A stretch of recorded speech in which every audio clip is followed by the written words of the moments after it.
नमस्कार दोस्तों, आप देख रहे हैं आरबी जी टेक यूट्यूब चैनल। मैं हूं आपका अपना दोस्त आरबी सिंह। हमेशा की तरह आज फिर से हम हाजिर हैं एक नए वीडियो के साथ। तो दोस्तों, इस वीडियो में हम देखेंगे एक मल्टी स्टेज हेलिकल गियरबॉक्स की कंप्लीट ओवरहालिंग के बारे में, जिसमें हम जानेंगे replacement of bearing with interference tolerance and bearing temperature, fitment of gear and pinion with interference tolerance, और इसके साथ ही हम जानकारी लेंगे एक्सेल फ्लोट के बारे में, बैकलेस के बारे में, तथा साथ ही जानेंगे बेरिंग क्लियरेंस के बारे में। इसके साथ ही देखेंगे कि हमारा जब गियर और पिनियन का फिटमेंट होता है, यानी गियर और शाफ्ट का फिटमेंट होता है, उसमें हम शाफ्ट को इजी फिटमेंट करने के लिए गियर को कितने टेम्परेचर और कितने ड्यूरेशन के लिए गर्म करते हैं, ताकि हमारा शाफ्ट जो है इजी इंसर्ट हो जाए। तो दोस्तों, प्रीमियम में H2 560 गियर बॉक्स की complete overhauling with bearing and oil seal detail देखने के लिए वीडियो में अंत तक हमारे साथ बने रहें।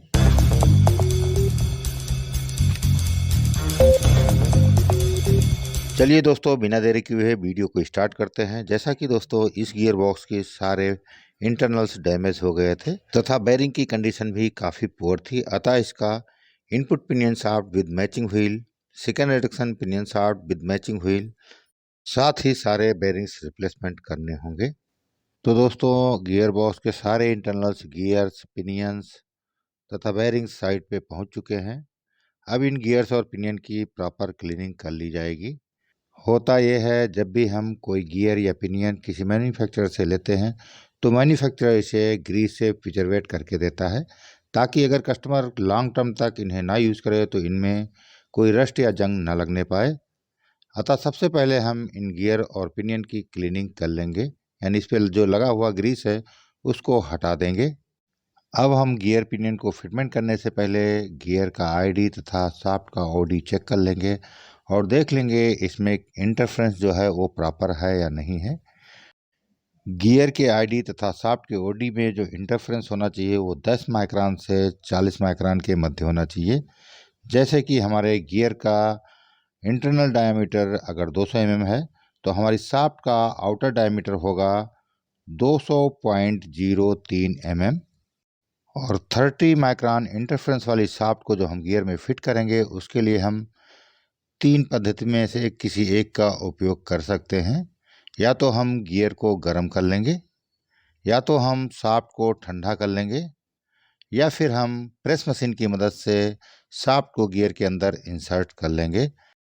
जैसा कि दोस्तों, ट्रांसफार्मर ऑयल साइट पे उपलब्ध है, इसलिए हम गियर को ट्रांसफार्मर ऑयल में ही गर्म कर रहे हैं। ट्रांसफार्मर ऑयल के अनुपस्थिति में हम गियर बॉक्स में पड़ने वाला 320 ग्रेड का ऑयल भी यूज़ कर सकते हैं, और इस ऑयल को हम 160 डिग्री तक ले जाएंगे और लगभग 2 घंटे का टाइम देंगे। उसके बाद हम गियर को बाहर निकाल लेंगे और शाफ्ट को इसमें इंसर्ट कर देंगे। इजी इंसर्ट हो जाएगी। अगर साइट पे ऑयल उपलब्ध नहीं है, उस समय हम इंडक्शन हीटर का यूज़ कर सकते हैं। अगर हमें गियर और शाफ्ट का फिटमेंट प्रेस मशीन की मदद से करना है तो हमको 250 से 300 टन के प्रेस मशीन की रिक्वायरमेंट होगी, और इन तीनों चीज़ों की उपलब्धता न होने पे हमको लिक्विड नाइट्रोजन की रिक्वायरमेंट होगी, जिसकी मदद से हम शाफ्ट को श्रिंक करेंगे, यानी ठंडा करके गियर में इंसर्ट कर सकते हैं। तो दोस्तों, हमारी दोनों शाफ्ट्स जो हैं गियर में इंसर्ट हो चुकी हैं। अब इनको हम नॉर्मल टेम्परेचर तक आने देते हैं, उसके बाद हम बेरिंग फिटमेंट करेंगे।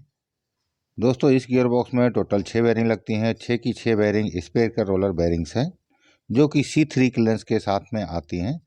बेरिंग फिट करने के लिए सबसे पहले हम क्या करते हैं, बेरिंग का जो स्टैंडर्ड क्लियरेंस रहता है C3 का, उसको मेजर कर लेते हैं। इसके बाद में जब हम इस बेरिंग को गर्म करके शाफ्ट पे इंसर्ट कर देंगे, उसके बाद जब बेरिंग ठंडा हो जाएगा उस समय हम एक बार इसका क्लियरेंस चेक कर लेते हैं। जैसे कि हमारा बेरिंग है 22328, इसका जो स्टैंडर्ड क्लियरेंस मिलेगा वो मिलेगा 0.2 से 0.25 mm के बीच में, और जब हम इसको शाफ्ट पे इंसर्ट कर देंगे उस समय इसका मिलना चाहिए 0.15 से 0.2 mm के बीच में। और जब हम इसको गियर बॉक्स में इंसर्ट कर देंगे और टॉप हाफ कवर लगा देंगे तथा टॉप हाफ कवर के सारे बोल्ट फुल टाइट कर देंगे, उसके बाद जो इसका क्लियरेंस मिलना चाहिए वो मिलना चाहिए 0.1 से 0.15 के मध्य में। ये क्लियरेंस हमारा किसी भी हाल में 0.1 से कम नहीं होना चाहिए। अदरवाइज बेरिंग प्रीमेच्योर फेल्योर हो सकता है। दोस्तों इस गियरबॉक्स के इनपुट शाफ्ट पे जो बेरिंग लगती है वो लगती है 22328 CCW33 C3 क्लियरेंस की होती है। क्वांटिटी 2 रहती है। इसके सेकेंड रिडक्शन पिन शाफ्ट पे जो बेरिंग लगती है वो लगती है 22334, क्वांटिटी 2 रहती है। और इसकी आउटपुट शाफ्ट पे जो बेरिंग लगती है वो लगती है 23056 CCW33। सारी ही बेरिंग C3 क्लियरेंस की बेरिंग्स है। और इसके इनपुट शाफ्ट पे जो आईएलसी लगती है वो लगती है 130 इंटू 150 इंटू 15 mm। इनकी क्वांटिटी 2 रहती है। और आउटपुट शाफ्ट पे जो आईएलसी लगती है वो लगती है 270 इंटू 300 इंटू 15 mm। इसकी क्वांटिटी 1 रहती है। तो दोस्तों हमने बेरिंग गर्म करने के लिए रख दिया है। अब हम इन बेरिंग्स को ऑयल में गर्म करेंगे 120 से 140 डिग्री तक, और लगभग 1.5 घंटे तक ऑयल में ही रखेंगे। उसके बाद ये एक्सपैंड हो जाएंगी तथा शाफ्ट में इजी इंसर्ट हो जाएंगी। इस गियरबॉक्स में लगने वाली बेरिंग्स और शाफ्ट जो हैं उसके बीच में जो इंटरफ्रेंस रहता है वो 10 माइक्रोन से 30 माइक्रोन के मध्य रहता है। माना हमारा जो बेरिंग है 22328, इसका जो आईडी होगा 140 mm होगा। तो ये जिस शाफ्ट पे लगेगा उस शाफ्ट का डायमीटर लगभग होगा 140.03 mm, यानी 30 माइक्रोन्स का इसमें इंटरफ्रेंस होगा। दोस्तों सारी बेरिंग्स इंसर्ट हो चुकी हैं। अब इनको नॉर्मल टेम्परेचर तक आने देते हैं। उसके बाद इसकी क्लीनिंग करेंगे और ये सारी बेरिंग्स लुब्रिकेट कर दी जाएंगी। उसके बाद गियर बॉक्स में असेंबल करने के लिए ले जाएंगे। इस गियर बॉक्स में जो लुब्रिकेशन के लिए ऑयल पड़ता है वो 320 ग्रेड का ऑयल पड़ता है। सामान्यतः इस गियर बॉक्स की जो एप्लीकेशन होती है सीमेंट इंडस्ट्री के बॉल मिल पे रहती है। जैसा कि बॉल मिल एप्लीकेशन कंटिन्यूअस रनिंग पे होता है, अतः इसमें फोर्स लुब्रिकेशन दिया जाता है जो कि अप्रॉक्सीमेट 30 LPM का होता है। गियर बॉक्स के सारे इंटर्न्स रेडी हो चुके हैं। अब इनको गियर बॉक्स में इंसर्ट करेंगे। उसके बाद साइड प्लेटें टाइट कर देंगे, यानी ऑयल कैचर को टाइट कर देंगे। उसके बाद हम इसका एक्सेल फ्लोट चेक करेंगे और इसका बैकलेस चेक करेंगे। जैसा कि दोस्तों इसकी सारी सॉफ्टवेयर के ऊपर में स्पेकर रोलर बेरिंग लगा हुआ है, अतः जो इसका एक्सेल फ्लोट रहता है वो रहता है 0.2 से 1 mm के मध्य में।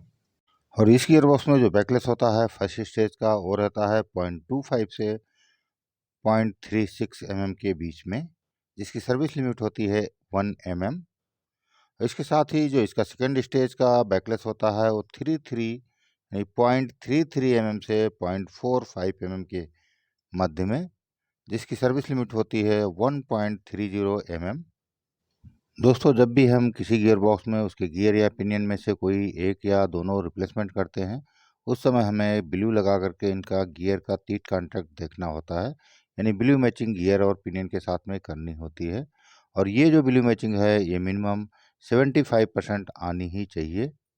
तीत कांटेक्ट चेक करने के लिए पीशियन ब्लू यानी ऑयल कलर को हम पिनियन के तीत पे अप्लाई कर देते हैं। उसके बाद गियर बॉक्स को मूव करा देते हैं और पिनियन के तीत का जो कांटेक्ट है यानी प्रिंट है वो हमारे व्हील यानी मैचिंग व्हील के तीत पे आ जाता है, जिससे हमें आइडिया हो जाता है कि पिनियन के तीत का कितना पोर्शन हमारे व्हील के तीत के साथ में मैच करके चल रहा है। ये मिनिमम 75% होना ही चाहिए, इससे एबव ही होना चाहिए। अब गियर बॉक्स के फेस पर हम एनोबॉन्ड यानी गैस्केट सीलेंट लगा देंगे। उसके बाद इसका टॉप हाफ कवर रख दिया जाएगा और उसके सारे बोल्ट टाइट कर दिए जाएंगे। उसके बाद हम देखेंगे इसका bearing clearance. Top half cover के फाइनल बोल्ट टाइट करने के बाद में हम चेक कर लेते हैं इसका बेरिंग क्लियरेंस।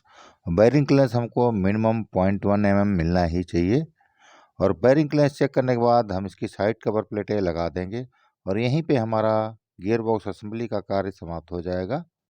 तो दोस्तों गियर बॉक्स असेंबली का वीडियो आपको कैसा लगा कमेंट करके अवश्य बताएं। अगर ये आपको 1% भी लाभप्रद लगा है तो अपने दोस्तों के साथ शेयर करना ना भूलें। अगर आप हमारे चैनल पर नए हैं और अभी तक सब्सक्राइब नहीं किया है तो सब्सक्राइब कर बेल आइकन अवश्य दबा दें ताकि हमारे वीडियोज़ की नोटिफिकेशन आपको मिलते रहें। वीडियो में अंत तक हमारे साथ बने रहने के लिए धन्यवाद। Thank you for watching. जय हिंद।